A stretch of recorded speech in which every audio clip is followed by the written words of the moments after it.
নমস্কাৰ, মই বৰ্তমান উপস্থিত আছোঁ গুৱাহাটী আমবাৰীত থকা প্ৰেছ ক্লাবত। আজি গুৱাহাটী আমবাৰীত থকা প্ৰেছ ক্লাবত এখন সজাগতা সভা আয়োজন কৰা হয় এশিঙীয়া গড় সংৰক্ষণৰ বাবে nature care and tourism education ফাউণ্ডেশ্যনৰ দেশজুৰি সজাগতা যাত্ৰা কাৰ্যসূচী এখন সংবাদমেল আয়োজন কৰা হয়। ইয়াত জুলিন বৰুৱা ছাৰ তেখেতৰ পৰা দুআষাৰ জানিব বিচাৰিম। আজিৰ দিনটোত ৰাইজৰ মাজলৈ কি বাৰ্তা দিব বিচাৰিব ছাৰ? এশিঙীয়া গড় সংৰক্ষণৰ বাবে আমি কিদৰে সজাগতা ল'ব লাগিব আজিৰ দিনটোত? নমস্কাৰ আপোনাৰ থেংক ইউ। নমস্কাৰ, আমি আপোনাৰ কেইবাবছৰ আগৰ পৰাও আমি লাগি আছোঁ ফুল ফ্লেজেড যে অসমৰ ৱাইল্ড লাইফ আইডেণ্টিটি যিটো হয় date is one horn rhinoceros, তো তাক বচাবৰ কাৰণে তো সেই বচাবৰ কাৰণে আমি ৰিচেণ্টলি আমি গোটেই ভাৰতবৰ্ষৰ এটা কেম্পেইন কৰিছিলোঁ য'ত 29 ষ্টেটছ আমি ভ্ৰমণ কৰিছিলোঁ বাইকেদি, আৰু তাতে আমি 28,000 কিলোমিটাৰ্ছ ঘূৰিছিলোঁ ইন 231 ডেইজ, য'ত আমি এটা কমপ্লিট সজাগতা এটা চেষ্টা কৰিছিলোঁ through the people of religious background, তাৰপিছত আপোনাৰ স্পৰ্টছ পাৰ্চনেলিটিজ, কমাৰ্চিয়েল বেকগ্ৰাউণ্ড, তাৰপৰা আপোনাৰ ফৰেষ্ট ডিপাৰ্টমেণ্ট, তো তেনেকৈ পেলাই আমি আগবাঢ়িছিলোঁ। য'ত আমি যাওঁতে আমি বিভিন্ন ধৰণৰ আমি মানুহ লগ পাইছিলোঁ, স্পৰ্টছ পাৰ্চনেলিটিজ লগ পাইছিলোঁ, যেনেকৈ MS ধোনী, তাৰ লগত ৰোহিত শৰ্মা, তাৰপিছত কিৰণ বেদী মেম, তাৰপিছত 17জনকৈ মাননীয় আমাৰ ফৰেষ্ট মিনিষ্টাৰ্ছ, তাৰ লগত union forest minister honourable doctor Harshvardhan sir, তাৰ লগত ৰিলিজিয়াছ প্লেটফৰ্মৰ মানুহবিলাক। তো তেনেকৈ আমি গোটেইখিনিৰ লগত কথা পাতোঁতে আমি এটাই চাইছিলোঁ যে অসমৰ যিটো 100 বছৰতকৈ অধিক successful conservation story that is one horn rhinoceros, তো তাৰে সদায় নিগেটিভ ইম্পেক্টটো দেখুওৱা যায়, কিন্তু পজিটিভটো কেতিয়াও দেখুওৱা হোৱা নাই। So' we are trying to spread the positive awareness. তো সেইটো বস্তু লৈ গৈছিলোঁ। এতিয়া অফ লেট তাত প'চিং আহিছিলে, তো প'চিং কমাব লাগিব, কমাব পাৰিলেহে আমি আগবাঢ়ি থাকিব পাৰিম। তো সেইটো এটা চেষ্টা। তো সেই সম্পৰ্কে আমি আগুৱাই আহোঁতে আমাক আপোনাৰ অসমৰ পৰা ওলাই যাওঁতে তেতিয়াৰ আমাৰ প্ৰাক্তন বন মন্ত্ৰী ডাঙৰীয়া বাইদেউ আপোনাৰ অনাৰেবল প্ৰমীলাৰাণী ব্ৰহ্ম মেম, তেখেতে সহযোগ কৰিছিলে ফুল ফ্লেজেড। তাৰ লগত আপোনাৰ ৰিপ'জ ফেক্টৰীৰ আপোনাৰ অনাৰ অনুপম ডেকা দা, তেখেতে আপোনাৰ সহযোগ কৰিছিলে কমপ্লিটলি।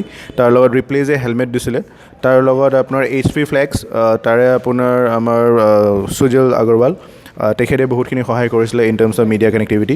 তো তেনেকৈ আৰু গোটেই ভাৰতবৰ্ষত বাইকিং কমিউনিটি বুলি এটা কমিউনিটি আছে, মই ওলাই যাওঁতেহে গম পালোঁ, কাৰণ মই প্ৰফেশ্যনেল ৰাইডাৰ নাছিলোঁ, কিন্তু তেওঁলোকে মোক বহুত সহযোগ কৰিছিলে। কৰোঁতে তেনেকৈ আহি পেলাই আমি গোটেইখিনি ভালদৰে আগুৱাই লৈ যাব পাৰিলোঁ। এতিয়া আমি আপোনাৰ এই বছৰত আমি ষ্টেপ লৈছোঁ যে এখন আপোনাৰ ইণ্টাৰনেশ্যনেল কনফাৰেঞ্চ হ'ব, ইণ্টাৰনেশ্যনেল কনক্লেভ, য'ত আমি চেষ্টা কৰিছোঁ পূৰা 14খন কাণ্ট্ৰিৰ মানুহ ইনভাইট কৰিবৰ কাৰণে ৰাইনো হেবিটেট আহি ইয়াত যাতে কথাখিনি আলোচনা কৰিব পাৰি। তাৰ লগত আমি চেষ্টা কৰিছোঁ 29 ষ্টেটছৰ কাৰণে এটা ফৰেষ্ট ডিপাৰ্টমেণ্টৰ গ্ৰাছৰুট ৱৰ্কাৰ যিখিনি প্ৰাইড বুলি ক'ব পাৰি, যে আপোনাৰ ফৰেষ্টিয়াৰ্ছ আৰু আপোনাৰ লগত এইখিনি কি কয় আমাৰ ফৰেষ্ট গাৰ্ডছ, তেওঁলোকৰ মাজত এটা এৱাৰ্ড চেৰেমনি এটা ফৰ মেৰিটৰিয়াছ ছাৰ্ভিচ, যাতে তেওঁলোকে ইনস্পিৰেশ্যনছ পায় তেনেকুৱা। তাৰ লগত আমি চেষ্টা কৰিছোঁ যে ইনফ্ৰাষ্ট্ৰাকচাৰ যদি আমাৰ ফালৰ পৰা আমি কিবা সহযোগ কৰাব পাৰোঁ through the people of entire country, তো তেনেকৈ আমি চেষ্টা কৰিছোঁ ফৰ ৰাইনো এৱেৰনেছ। আৰু তাৰ বাহিৰে আমি চেষ্টা কৰিছোঁ যে নতুন কিছুমান পদ্ধতি আমি কথা চলি আছে আমাৰ, যদি আমাৰ হৈ যায় তেতিয়াহ'লে মানে ধৰক যিটো আমাৰ কোম্পেনীজবিলাক আছে তেওঁলোকৰ CSR এক্টিভিটিৰ থ্ৰুৱেদি আমি কিছুমান এৱেৰনেছ কৰিব বিচাৰিছোঁ, কিছুমান বস্তু দিয়াব বিচাৰিছোঁ। তো আমি আগন্তুক তেনেকৈ এই বছৰটোত আমাৰ সেই 3টা মেইন তেনেকুৱা কেম্পেইন আছে। আৰু এটা বস্তু আছে, সেইটো বহুত ইম্পৰ্টেণ্ট হয়, সেইকাৰণে সেইটোও কওঁ, ষ্টুডেণ্টছ যিটো আমাৰ ছাত্ৰ ছাত্ৰী, তো তেওঁলোকৰ থ্ৰুৱেদি আমি চেষ্টা কৰিব বিচাৰিছোঁ যে মেছেজটো পূৰা ৱৰ্ল্ড ৱাইড যায় থ্ৰু এক্সকাৰ্ছনছ, যিবোৰ আমাৰ এক্সকাৰ্ছনছ হয় নহয়, তো এক্সকাৰ্ছনছৰ থ্ৰুৱেদি ৱাইল্ড লাইফ বস্তুটো বাহিৰলৈ ওলাই নিবলৈ বহুত ভাল কথা হ'ব, কাৰণ ষ্টুডেণ্টছে গ'লে বেলেগ ষ্টুডেণ্টছে শুনিব, বেলেগ মানুহে গম পাব, সেইটো বস্তু ডাঙৰ হৈ আহে। তো আমি তেনেকৈ এক্সকাৰ্ছনছ কণ্ডাক্ট কৰিম বুলি প্লেন কৰিছোঁ, য'ত আমি আমাৰ ৰাইনোৰ বিষয়ে বাহিৰত ক'ব আৰু বাহিৰৰ পৰা কিবা এটা বস্তু লৈ আনিব পাৰিব, যিটো ধৰক এটা কমপ্লিট প্ৰজেক্ট নিচিনা হ'ব। থেংক ইউ, আৰু আপোনালোকৰ সহযোগিতাৰ কাৰণে বহুত ভাল লাগিছে। Thank you. আৰু লাষ্টত এটাই ক'ব বিচাৰোঁ যে আহক আমি সকলোৱে মিলি একেলগে এশিঙীয়া গড় বচাওঁ, আমাৰ সন্মান, আমাৰ pride, Asamiya identity. Thank U.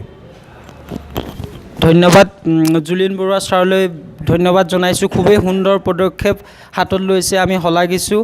এশিঙীয়া গড় সংৰক্ষণৰ বাবে নেচাৰ কেয়াৰ এণ্ড টুৰিজম এডুকেশ্যনৰ সহযোগত যি দেশজুৰি এক সজাগতা সভা আয়োজন কৰিছে কাৰ্যসূচী ৰূপায়ণ কৰিছে সঁচাকৈ খুবেই প্ৰশংসনীয় খুবেই গৌৰৱৰ বিষয় Guwahati Ambari press club report Jugaprasad Assam news any time ধন্যবাদ